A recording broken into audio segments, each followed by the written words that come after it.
Yeah, Kananja Shalakaya, Chaksuram Utamina, Tasmai Sri Gurave Namaha. Oh, stop singing. Om Namo Bhagavate Vasudevaya. Om Namo Bhagavate Vasudevaya. Om Namo Bhagavate Vasudevaya. All right, let me. Oh, you'll be back? Okay, have fun. Oh, she's so cute. I'll be back. Okay, sounds good. So we're up to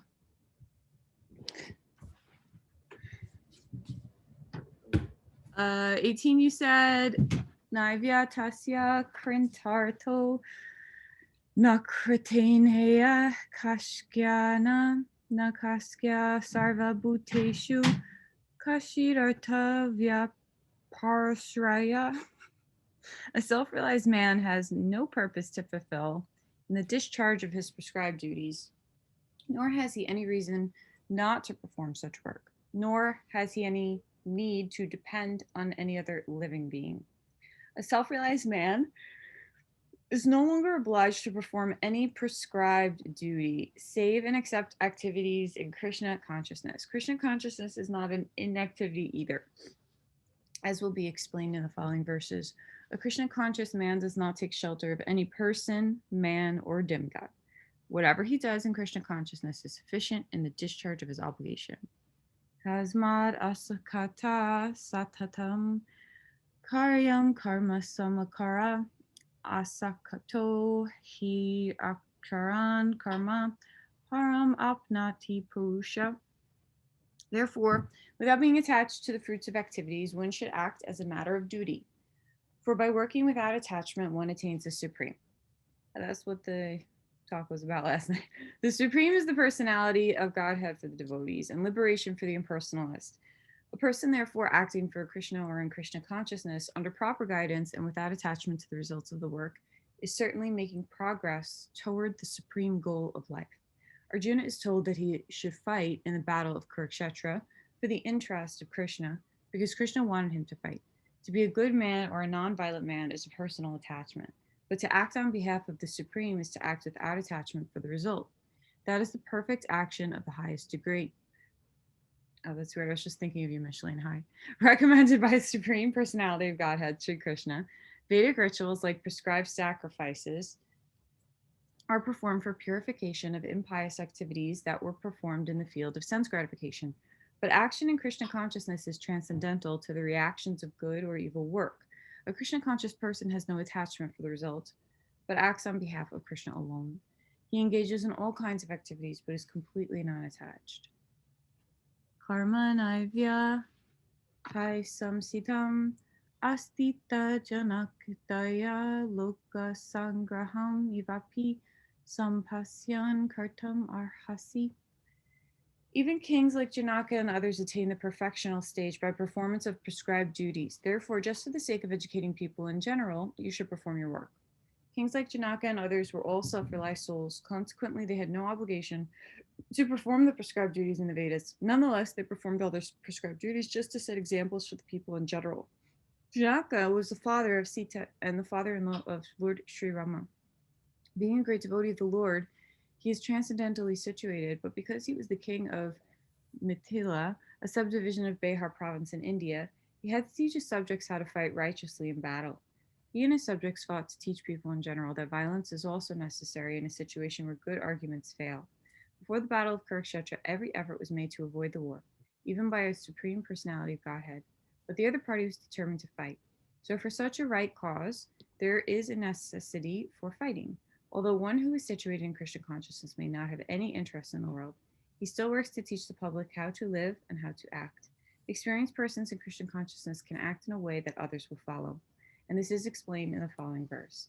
Yad yad akarati shritas tatad evitaro janha sayat pramanam kurute lokas tad anuvarte.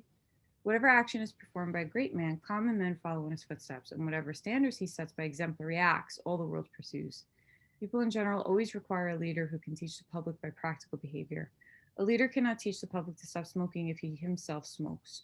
Lord Chaitanya said that a teacher should behave properly even before he begins teaching. One who teaches in a way that is called acharya, or the ideal teacher. Therefore, a teacher must follow the principles of Shastra scripture to reach the common man. The teacher cannot manufacture rules against the principles of revealed scriptures. The revealed scriptures, like Manu Samhita and similar others, are considered the standard books to be followed by human society. Thus, the leader's teaching should be based on the principles of the standard rules as they are practiced by the great teachers. The Srimad Bhagavatam also affirms that one should follow in the footsteps of great devotees, and that is the way of progress on the path of spiritual realization.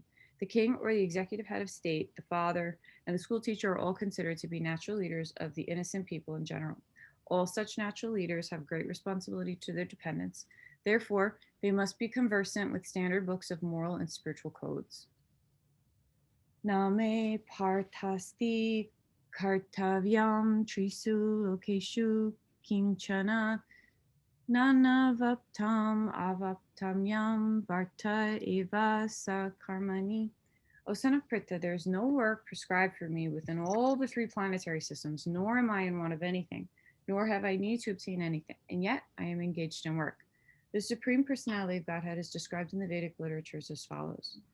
Tam Ishvarnam Paranam Mahashvarnam Tam Devatanam Paramam Ka Devatam Patim Patinam Paramam Parastad Vidama Devam Bhuvanesham Idyam Na Tasya Karyam Karanam Savityate Na Tatsamash Kabayadikas Kadristaye Parasya Saktir Vividaiva Shrutyate Sva Bhaviki Gyana Balakriya Cha. The Supreme Lord is the controller of all the other controllers, and he's the greatest of all diverse planetary leaders. He is under his control. All entities are delegated with particular power only by the Supreme Lord. They are not supreme themselves.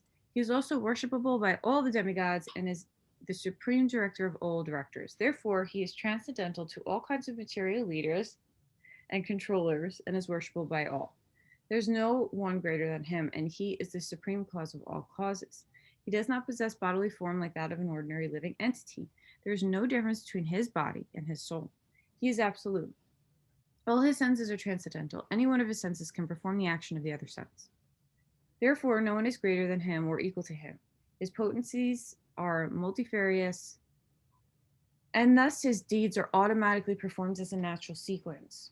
Since everything is in full opulence in the personality of Godhead and is existing in full truth, there is no duty for the Supreme Personality of Godhead to perform. One who must receive the results of work has some designated duty, but one who has nothing to achieve within the three planetary systems certainly has no duty. And yet, Lord Krishna is engaged on the battlefield of Kurukshetra as the leader of the Kshatriyas, because the Kshatriyas are duty bound to give protection to the distressed. Although he is above all the regulations of the revealed scriptures, he does not do anything that violates the revealed scriptures. Yadi hi aham navartayam jatu karmani atandrita mama vartante manusha partha sarvasa. For if I did not engage in work, O Partha, certainly all men would follow my path.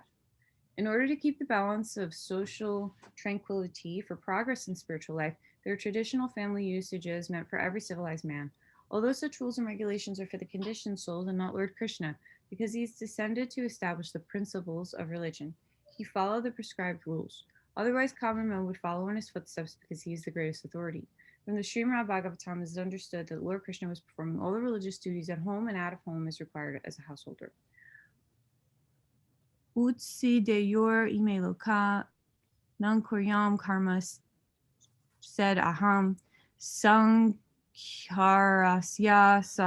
sakartasham upanahyam ima prajam. If I should cease to work, then all these worlds would be put to ruination. I would also be the cause of creating unwanted population, and I would thereby destroy the peace of all sentient beings. Varna Sankara is unwanted population which disturbs the peace of the general society.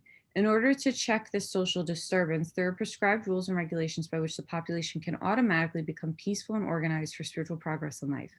When Lord Krishna descends naturally, he deals with such rules and regulations in order to maintain the prestige and necessity of such important performances. The Lord is the father of all living entities, and if the living entities are misguided, indirectly the responsibility goes to the Lord. Therefore, whenever there is general disregard of regulative principles, the Lord himself descends and corrects the society. We should, however, note carefully that although we have to follow in the footsteps of the Lord, we still have to remember that we cannot imitate him. Following and imitating are not the same level. We cannot imitate the Lord by lifting Govardhan Hill, as the Lord did in his childhood. It is impossible for any human being. We have to follow his instructions, but we may not imitate him at any time. The Srimad Bhagavatam confirms, Naitat sama karej jatu manaspi hi anisvara vinasyati akaran madhyat yata rudro bijam visham ishvaranam vaka satyam tata ivakaratam kvyatsit teshyam yat svavako yuktam buddhimamas tat samakarat. One should simply follow the instructions of the Lord and his empowered servants. Their instructions are all good for us, and any intelligent person will perform them as instructed. However, one should guard against trying to imitate their actions. One should not try to drink the ocean of poison in imitation of Lord Shiva. We should always consider the position of the Ishvaras, or those who can actually control the movements of the sun and the moon, as superior. Without such power, one cannot imitate the Ishvaras, who are super powerful. Lord Shiva drank poison to the extent of swallowing an ocean, but if any common man tries to drink even a fragment of such poison, he will be killed. There are many pseudo-devotees of Lord Shiva who want to indulge in smoking ganja, marijuana, the marijuana, and similarly intoxicating drugs, forgetting that by so imitating the acts of Lord Shiva, they are calling death very near. Similarly, there are some pseudo-devotees of Lord Krishna who prefer to imitate the Lord in his Rasa Leela, or dance of love, forgetting their inability to lift Govardhan Hill. It is best, therefore, that one try not to imitate the powerful, but simply follow their instructions, nor should one try to occupy their post without qualifications. There are so many incarnations of God without the power of the Supreme Godhead. Sakta karmani avidvamso yata kurvanti barata kuryad vidvams tatasaktas kirsur loka sangraham. As the ignorant perform their duties with attachment to results, similarly the learned may also act, but without attachment for the sake of leading people on the right path. A person in Krishna consciousness and a person not in Krishna consciousness are differentiated by different desires. A Krishna conscious person does not do anything which is not conducive to development of Krishna consciousness. He may even act exactly like the ignorant person who is too much attached to material activities, but one is engaged in such activities for the satisfaction of his sense gratification, whereas the other is engaged for the satisfaction of Krishna. Therefore, the Krishna conscious person is required to show the people how to act and how to engage the results of action for the purpose of Krishna consciousness. Nabudi Bedam Janayed Ajanam Karma Sangiram Josayet Sarva Karmani Vidvan Yuktan Samakaram. Let not the wise disrupt the minds of the ignorant who are attached to fruitive action. They should not be encouraged to refrain from work, but to engage in work in the spirit of devotion. Vedasa Kasarvar Aham Eva Vidya. That is the end of all Vedic rituals. All rituals, all performances, all sacrifices, and everything that is put into the Vedas, including all the directions for material activities, are meant for understanding Krishna, who is the ultimate goal of life.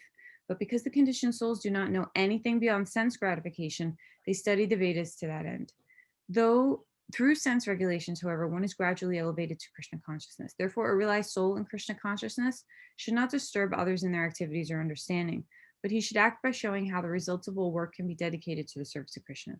The learned Krishna conscious person may act in such a way that the ignorant person working for sense gratification may learn how to act and how to behave.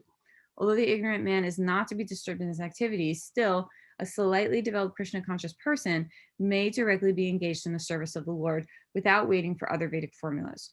For this fortunate man, there is no need to follow Vedic rituals because the indirect Krishna consciousness, one can have all the results simply by following the prescribed duties of a particular person.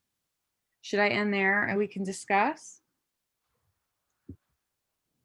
You can keep going. Oh, All right, I'll do this last one and then we'll chat. Pakrate kriyamanani gunai karmani sarvasa ahanakara vimudama kartam iti manyate.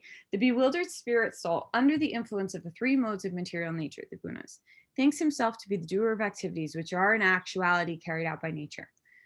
Two persons, one in Krishna consciousness and the other in material consciousness, working on the same level, may appear to be working on the same platform, but there's a wide gulf of difference in their respective positions. The person in material consciousness is convinced by false ego that he is the doer of everything.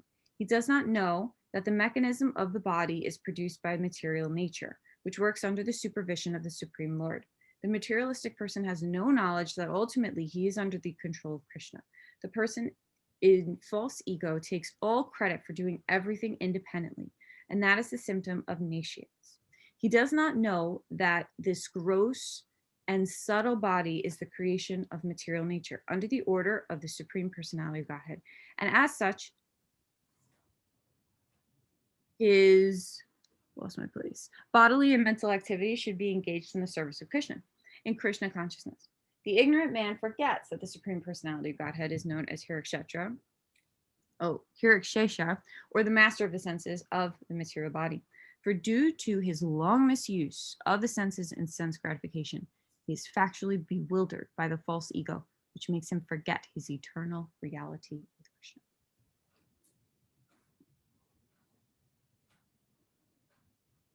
What are your thoughts?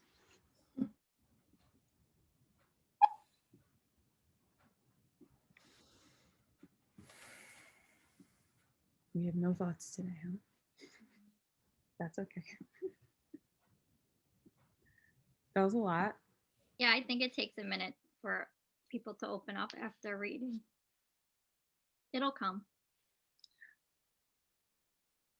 Can you remind me again what the three gunas are?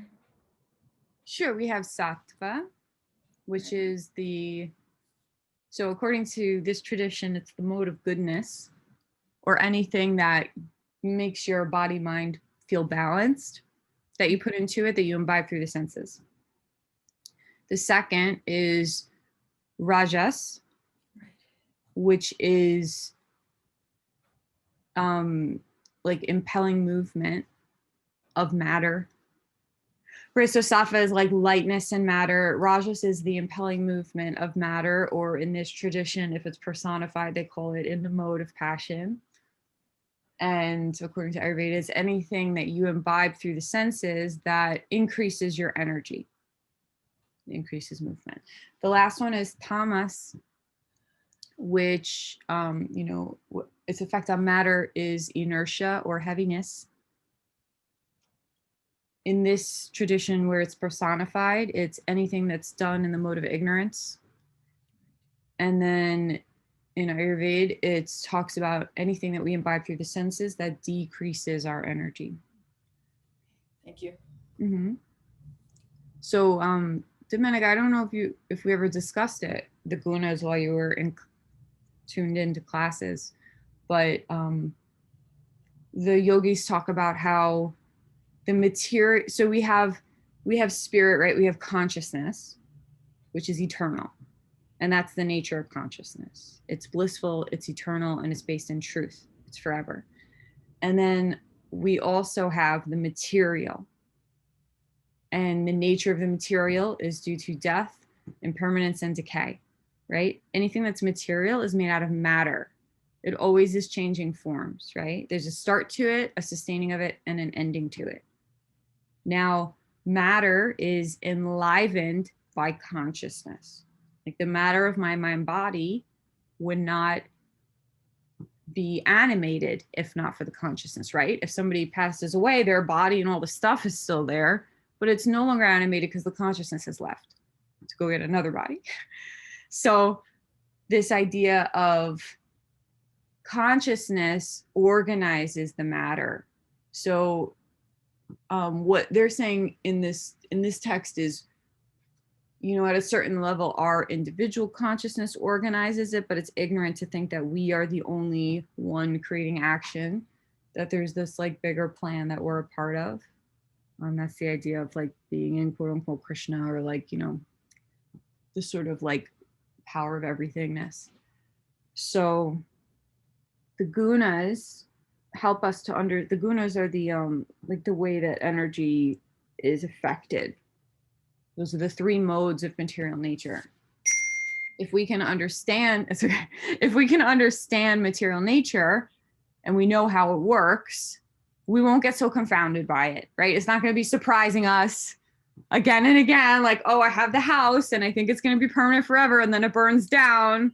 Like, okay, that's the nature of the material. Or like the car that I leave on the street, in my mind, it's going to be forever, but someone's going to, if someone crashes into it, it's actually not. So if I understood in the first place that the nature of the material was impermanence and decay, right? How often do people, especially women, I'm not saying any of the women in this group fall prey to this, but a lot of women in our culture, they're spending millions of dollars on putting creams on and, getting surgery, and like they're confounded by the fact that the matter in their face decays, and there's aging, right? And they suffer so deeply because of it, because they identify to the material, even though they are not the material. They're just animating their material. So if we can understand how the material works and accept how the material works, then we won't suffer as much. It's sort of like having a false expectation of something. You're always going to get let down. If we have a proper expectation, we start with the right equation. Like this example, Christ, I used to hate math in high school. I did fine in it, but it is not my cup of tea. Because, you start off, and if you got one thing in the wrong place in the beginning of the equation, you can spend like the whole test, like 20 minutes of the test, doing all this work, and then you get to the bottom and the answer will always be wrong, right? So the ideas the yogis are saying, start with the right equation so you're not getting let down in the end. So the real knowledge of the yogi, of like the person who's aware, is that there is all of this matter around us is guided by consciousness. So on an individual basis, it's guided by my individual consciousness. On a grander scale, it's guided by the quote unquote universal consciousness, or the, what does he keep calling him? The supreme personality of Godhead, right? It's such a mouthful. But like they personify it in other traditions that we read previous to this during COVID closure. We've just been like really imbibing a lot of yogic texts. Like in the Jnanic view, it's like this unpersonalized universal energy. So he keeps saying like the personalist and the impersonalist. They're both kind of studying the same thing. They're just like calling it different things, and they're sort of understanding it in a different way. Does that make sense? Yeah, okay. Yeah, it does. It does. Thanks for explaining that. No problem. And something that keeps coming up is the fact that like the Buddhist tradition believes that after like reincarnation over and over again, and that we still have things going on in us from past lives.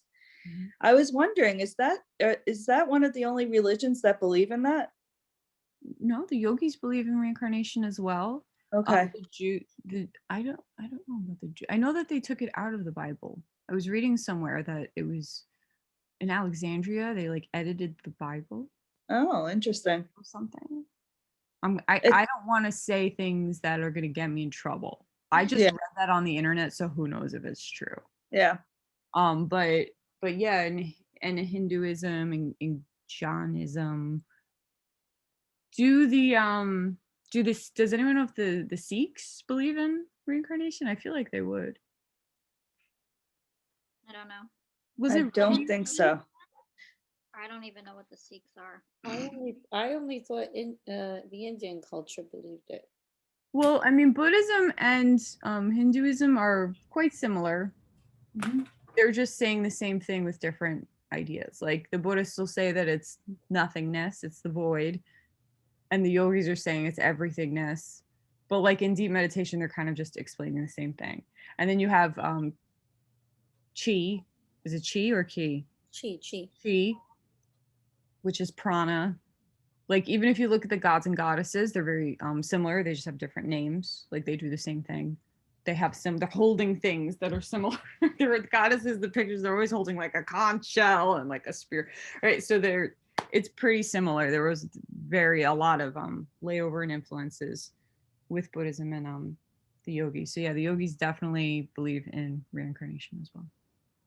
And it's the same Amanda? principle that you leave your body, you shed your body, and then you pick up a new one. Yeah.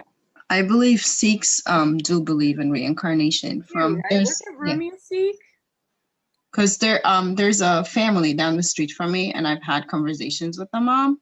It sounds very I think the root is something their root has to do with Hinduism and Buddhism. Oh, okay. But I'm not 100%, it's just conversations that I've had with her. So don't take my word for it, but it seems like it's very rooted in Buddhism and Hinduism. Yeah, it's like there's a lot of in the Middle East, there's a lot of tie-overs with all the different traditions. Like in Morocco, what do they practice in Morocco? I'm thinking of that movie with Kate Winslet and the two little girls, kinky, something kinky. And they were the ones that spin. Do you guys know what I'm talking about?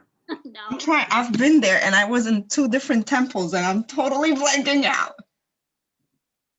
The whirling dervishes Yeah. What religion is that? beats me. I always thought, why aren't they barfing? Whenever I was, but I don't know what religion it was. I think it might be An interesting question. is it Muslim?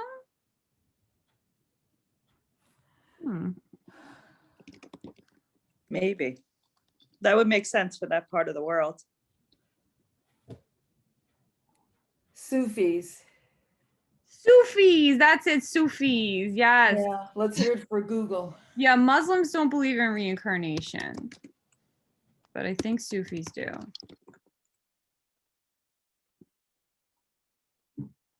Yeah, they do. So there's another one. Sufi Those are all that I could think of. form of physically active meditation, and so on. So sounds Sufism is interesting. very mystical, and they have such beautiful poets in Sufism too. Yeah, very spiritual. I really love number 21. I really haven't loved I haven't really highlighted much in this book as a whole. Like there's parts I love about it, but I love the whole thing where it's like just leading by example, continuing that thing. I just had something in my head and it left me. It'll come back or not.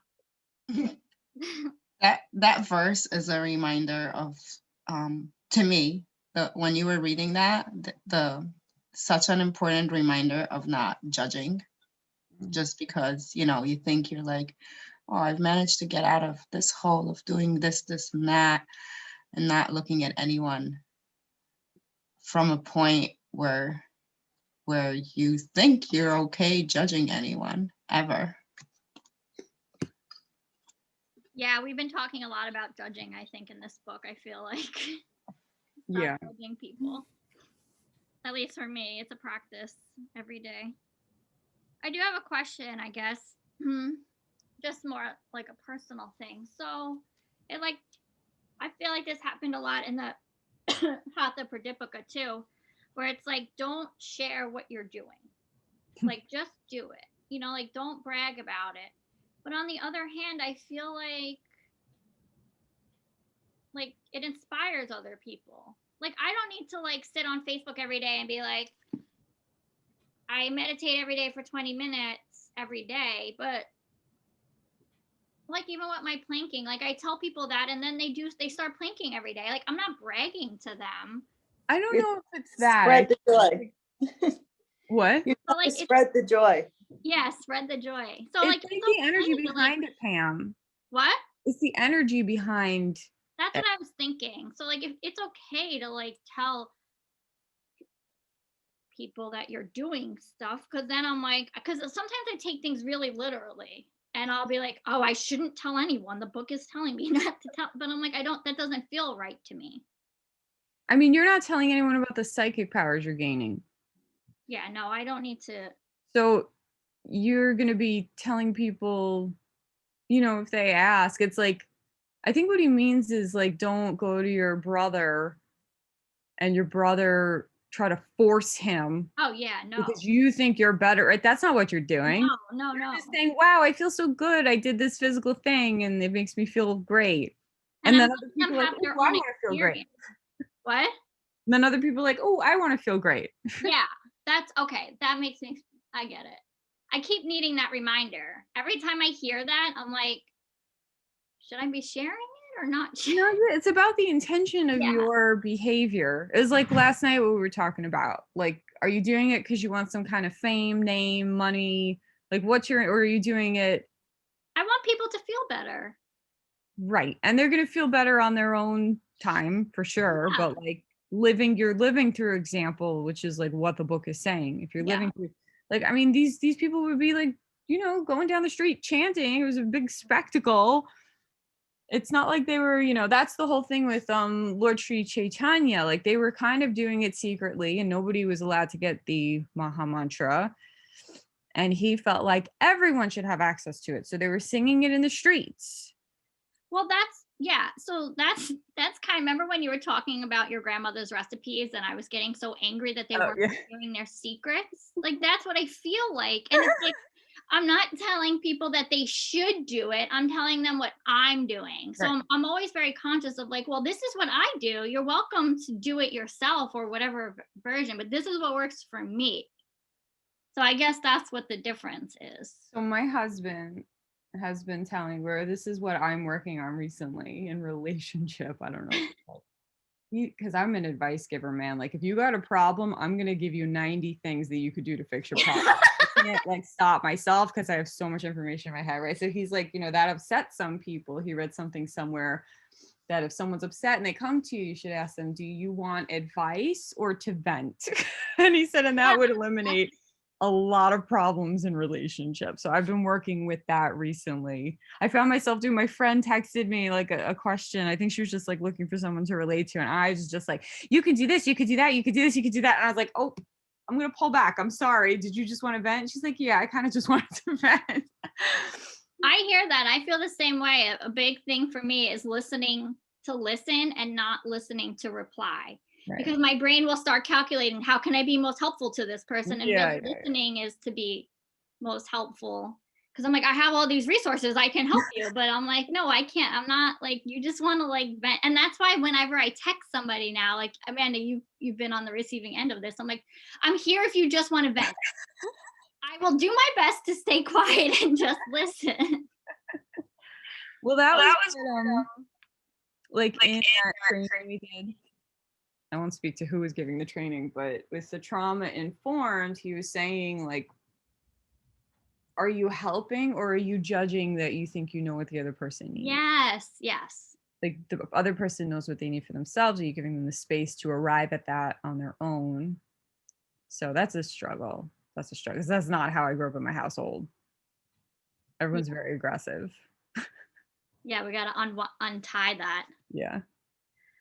So we should really move into breath, but Oh, can I share something first before, because this is my friend's daughter. It's a minute. And I think it's just so beautiful, and it's just so much hope for our youth.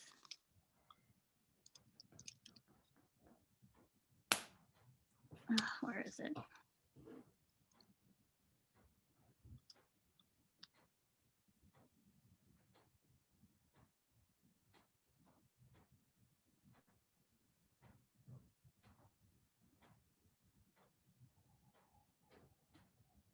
Okay, I found it. Go back to Zoom. So this could be part of our breath work today. Hopefully the sound works. You hear it? Let's do a calm class for a second. Let's be calm. So, this finger like this, and the other finger. See? Put them to the side and relax. Cross. We're gonna look up.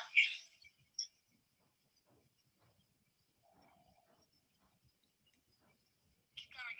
You're almost there.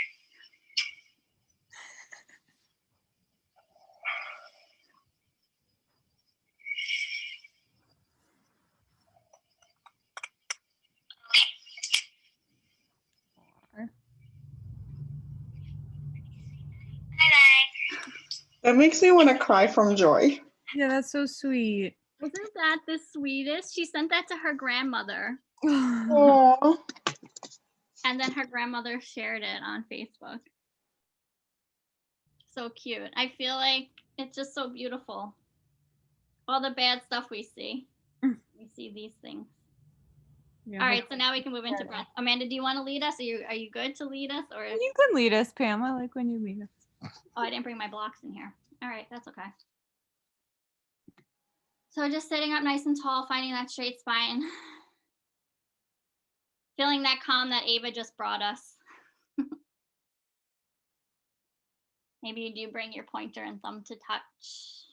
Just taking a few breaths in through the nose and out through the nose.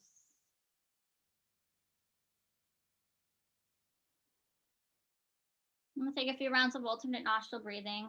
Bringing your right hand over to your face, you'll close your right nostril with the thumb. Inhale through the left. Close left, exhale right. Inhale right. Close right, exhale left. Inhale left. Close left, exhale right. Inhale right. Close right, exhale left. Inhale left. Close left, exhale right. Inhale right. Close right, exhale left. Take 3 more rounds on your own breath, adding locks and retention if it's in your practice.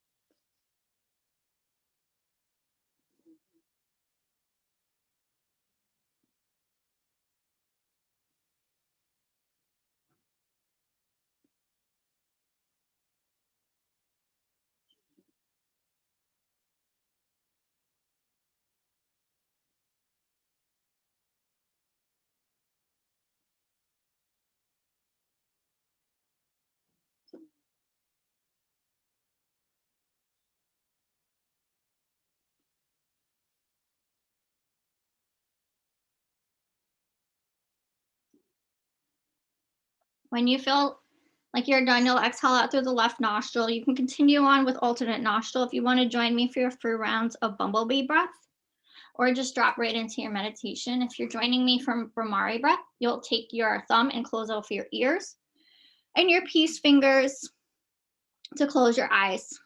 You'll inhale and exhale through the nose. And as you exhale, you'll create a humming sound at the back of the throat.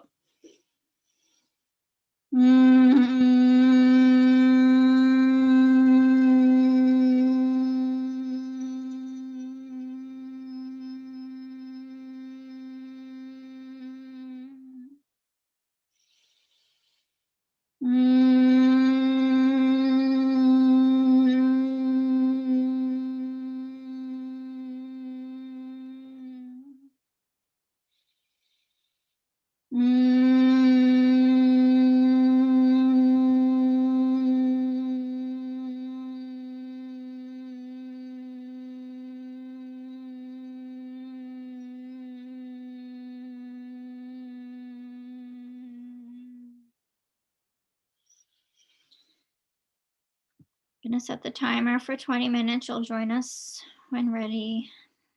If you need to drop early, that's okay. Have a beautiful day and weekend.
Bringing hands to your heart.